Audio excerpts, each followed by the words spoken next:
Sir, ಧರ್ಮಸ್ಥಳಕ್ಕೆ ನಾಳೆ ಬಿಜೆಪಿಯವರು ಧರ್ಮಯಾತ್ರೆ ಕೈಗೊಳ್ತಾ ಇದ್ದಾರೆ ಸರ್. ನಾಳೆ ರ್ಯಾಲಿ ಇದೆ. ಈಗ ಇವತ್ತು JDS ಹೋಗಿದ್ದಾರೆ. ಅವರು ಮತ್ತು ಎಲ್ಲದರಲ್ಲೂ ಕೂಡ ರಾಜಕೀಯ ಮಾಡ್ತಾರೆ. BJP-ಅವರಿಗೆ ನೀವು BJP ಪರ ಮಾತಾಡಬಾರ್ದು, ಖಂಡಿಸ್ಬೇಕಾಗಿತ್ತು ನೀವು. ಅಲ್ಲ, ಬಿಜೆಪಿ ಪರ ಮಾತಾಡ್ತಾ ಇದ್ದಾರೆ. ಹೌದು, ಮತ್ತು ಅವರು ಮಾಡೋದನ್ನೆಲ್ಲ ಹೇಳಿದ್ರೆ ಹೆಂಗೆ? ನನಗೆ ರ್ಯಾಲಿ ಹೋಗ್ತಿದ್ದಾರೆ ಅಂತಿದ್ದೀನಿ. ರ್ಯಾಲಿ ಹೋಗ್ತಾ ಇದ್ದಾರೆ ಅಂತ ಇದ್ದೀನಿ. ಎಲ್ಲ ಹೋದ್ರೆ ಹೋಗ್ಲಿ ಪಾಪ. ಧರ್ಮಸ್ಥಳದ ಹೆಗ್ಡೆಯವರೇ ಸ್ವಾಗತ ಮಾಡಿದ್ದಾರೆ.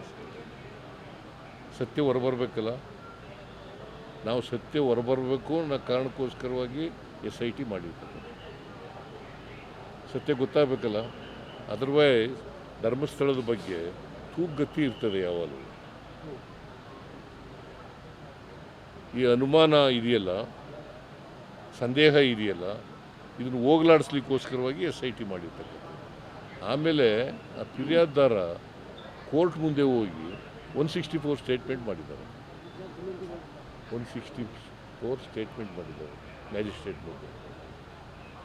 ಸೊ ಅನೇಕ ಸಂಘ ಸಂಸ್ಥೆಗಳು ಇವನ್ನೆಲ್ಲ SIT ಮಾಡಬೇಕು ಅಂತಕ್ಕಂಥ ಒತ್ತಾಯ ಇತ್ತು. ಆಮೇಲೆ ಸತ್ಯ ಹೊರಬರಬೇಕು ಅಂತಕ್ಕಂಥದ್ದು ಸರ್ಕಾರದ ಉದ್ದೇಶ. ಸತ್ಯ ಹೊರಗಡೆ ಬರಬೇಕಲ್ಲ. ಹಾಂ, ಈ BJP-ಅವರು ಕೂಡ ಸ್ವಾಗತ ಮಾಡಿದಾರಲ್ಲ. ಹಾಂ, SIT ತನಿಖೆನ ಸ್ವಾಗತ ಮಾಡಿರೋರು ಯಾರು?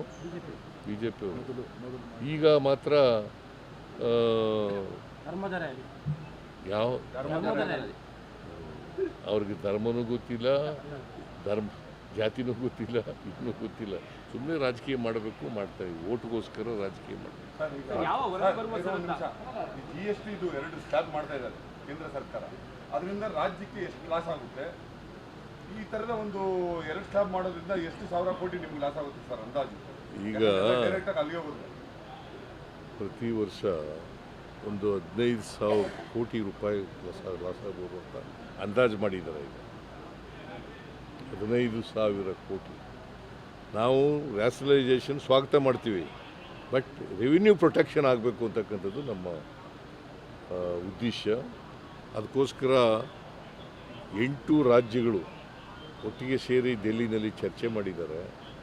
ರೆವಿನ್ಯೂ ಲಾಸ್ ಆಗ್ತಕ್ಕಂಥದ್ದನ್ನು ಮಾಡಿಕೊಡ್ಬೇಕು. ಸುಮಾರು 2.5 ಲಕ್ಷ ಕೋಟಿ ರೂಪಾಯಿ, 2.5 ಲಕ್ಷ ಕೋಟಿ ಇಡೀ ರಾಜ್ಯದಲ್ಲಿ ಈ ಮಾಡೋದ್ರಿಂದ ಆಗ್ತದೆ. ಸೊ 15,000 ಕೋಟಿ ಅಂತಂದರೆ it is not a small amount, it's a very big amount. ಅದಕ್ಕೆ ನಾವು GST ಮಾಡಿದಾಗ 5 ವರ್ಷ 2017ರಲ್ಲಿ GST ಆಗ 5 ವರ್ಷ ಮಾತ್ರ ಪರಿಹಾರ ಕೊಟ್ಟು, ಈಗ ಸುಮಾರು 12-13% ತೆರಿಗೆ ಗ್ರೋತ್ ಆಗ್ತದೆ. ಅಷ್ಟನ್ನು ಕಾಂಪನ್ಸೇಟ್ ಮಾಡಿಕೊಡ್ಬೇಕು ಅಂತಕ್ಕಂಥದ್ದು. ಅದು ಏನು, ಈ ನಾವೇನು ಸಲಹೆ ಕೊಟ್ಟಿದ್ದೀವಿ ಅಂತಂದರೆ, ಲಕ್ಸುರಿ ಗೂಡ್ಸ್ ಇದೆಯಲ್ಲ, ಸಿನ್ ಗೂಡ್ಸ್ ಅಂತ ಕರಿತೀವಿ. ಈ ಸಿಗರೇಟು, ಗುಟ್ಕಾ, ಆಮೇಲೆ ಪಾನ್ ಇದನ್ನೆಲ್ಲ ಸಿನ್ ಗೂಡ್ಸ್ ಅಂತ ಕರಿತೀವಿ. ಕೆಲವು ಲಕ್ಸುರಿ ಗೂಡ್ಸ್ ಅಂತ, ಈಗ ಬೆಂಚ್ ಕಾರ್ನಲ್ಲಿ ಓಡಾಡೋರು ಇವರೆಲ್ಲ ಸ್ವಲ್ಪ 40% ಇದೆಯಲ್ಲ ಅವ್ರ ಮೇಲೆ ಸೆಸ್ ಹಾಕಿ ಅದರಲ್ಲಿ ನಮಗೆ ಕೊಡಿ ಅಂತ ಹೇಳಿದ್ವಿ. ಕೌನ್ಸಿಲಲ್ಲಿ ಪ್ರಸ್ತಾಪ ಮಾಡ್ತಾರೆ ಸರ್, GST ಕೌನ್ಸಿಲಲ್ಲಿ ಹೌದು. ನಾನು ಹೋಗ್ತಾ ಇಲ್ಲ, ಕೃಷ್ಣ ಬೈರೇಗೌಡ ಹೋಗ್ತಾರೆ GST ಕೌನ್ಸಿಲಿಗೆ.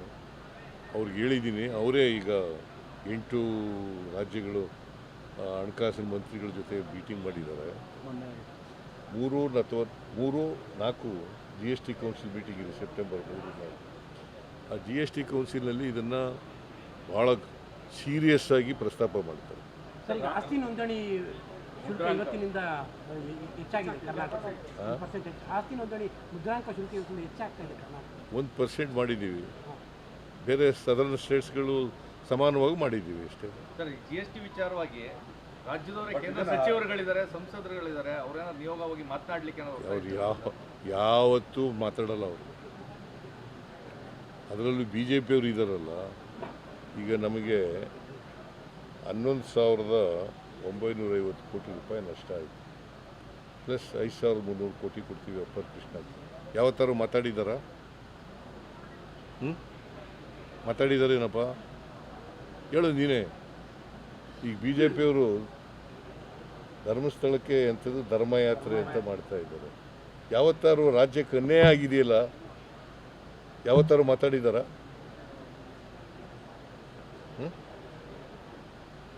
ಇದು ರಾಜಕೀಯಕ್ಕೋಸ್ಕರ ಬಳಸ್ಕೊತಾ ಇದ್ದಾರೆ ಹೊರತು ಧರ್ಮಸ್ಥಳದ ಇದನ್ನು ಇಶ್ಯೂನ ಬೇರೆ ಯಾವ ಉದ್ದೇಶನೂ ಇಲ್ಲ ಅವರು. ಸರ್, SITಗಿಂತ ಬೇರೆ ತನಿಖೆ ಆಗಬೇಕು ಅನ್ನೋ ಪ್ರೆಷರ್ ಕೂಡ ಬಿಜೆಪಿ ಮಾಡ್ತಾರೆ. ಅಂದರೆ ಉನ್ನತ ಮಟ್ಟ ತನಿಖೆ ಆಗಬೇಕು, NIA ವಹಿಸಬೇಕು, ಆ ಥರನೂ ಕೇಳ್ತಾ ಇದೆ ಬಿಜೆಪಿ.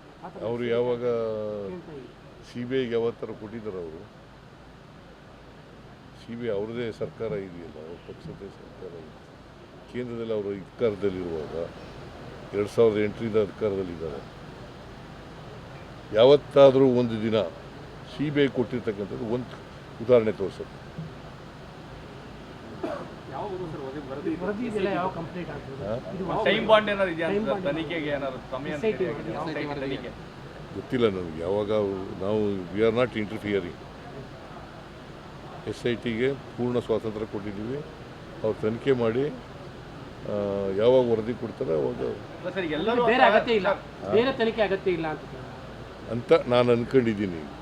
ಸರ್, ಈಗ ಈ ರೀತಿ ಯಾತ್ರೆ ಮಾಡ್ತಾರೆ, ಅನಗತ್ಯ ಗೊಂದಲ ಆಗುತ್ತೆ ಅಂತ ಅಲ್ವಾ ಸರ್? SITನೂ ತನಿಖೆ ಆಗ್ತಾ ಇದೆ, ಪ್ರತಿದಿನ ಒಬ್ಬೊಬ್ರು ಯಾತ್ರೆ ಮಾಡ್ತಾ ಇದ್ದಾರೆ ಧರ್ಮಸ್ಥಳಕ್ಕೆ. ಒಂದ್ ಕಡೆ JDS, ಒಂದ್ ಕಡೆ ಧರ್ಮಸ್ಥಳದ ಪರವಾಗಿ ಮಾಡ್ತಾ ಇರೋದು ಯಾತ್ರೆ. ಅವರು ಅಲ್ಲ, ಅದೇನೆ ಧರ್ಮಸ್ಥಳದ ಪರವಾಗಿ ಮಾತಾಡ್ತಾ ಇರೋದು. ಈಗ ಧರ್ಮಸ್ಥಳದ ಮೇಲೆ ದೂರಿದೆ.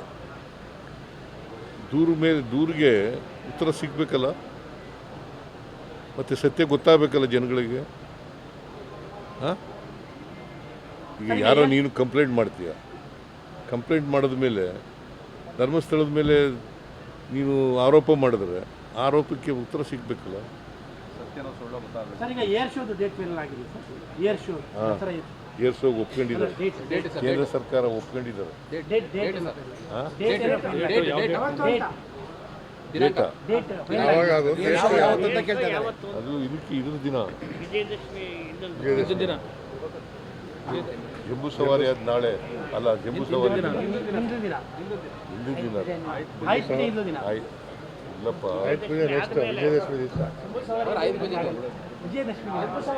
ವಿಜಯದಶಮಿ ದಿನನೇ ಇಲ್ಲಿ ಬನ್ನಿಮಂಟಪದಲ್ಲಿ ನಡೀತದಲ್ಲ.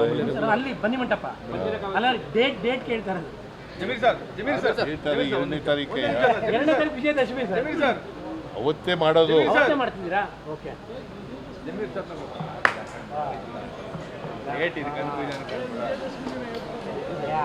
ಜಮೀರ್ ಅವ್ರ KPA ಪರ್ಫಾರ್ಮೆನ್ಸ್ ಜಮೀರ್ ಅವ್ರನ್ನ